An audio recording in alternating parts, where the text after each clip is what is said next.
मंत्री शिवेंद्रराजे भोसले आपल्या सोबत आहेत। सर, मंत्रिपदाची शपथ घेतल्यानंतर आज पहिला दिवस आहे, काय सांगाल?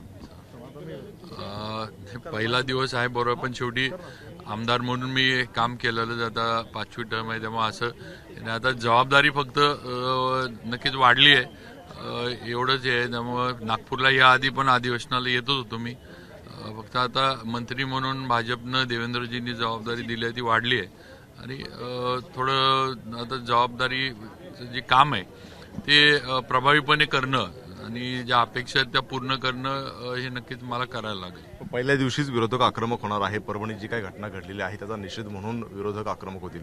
नाही, कायदा सुव्यवस्थेच्या ज्या घटना झाल्यात परभणीची असेल किंवा इतर ज्या काही, तर मला नक्कीच खात्री की याआधी पण मुख्यमंत्री महोदयांनी दाखवून दिले की कुठेही कायदा सुव्यवस्थेला कोणी गालबोट लावत असेल किंवा कोण त्याला तडा जाऊन देत असेल तर त्याला माफ करायचं नाही, त्याच्यावर जी असेल ती कठोर कार्यवाही व्हावी ही त्यांची भूमिका राहील। शेवटचा प्रश्न, तुम्ही मंत्री म्हणून आज समोर बसणार आहात, मात्र समोरची विरोधकांची संख्या अतिशय कमी असणार आहे, विरोधी पक्षनेता सुद्धा आपल्याला पाहायला मिळणार नाही सध्या। आता ते टेक्निकल विषय आहे, आता ह्याच्यावर मुख्यमंत्री महोदय आणि अध्यक्षच निर्णय घेतील।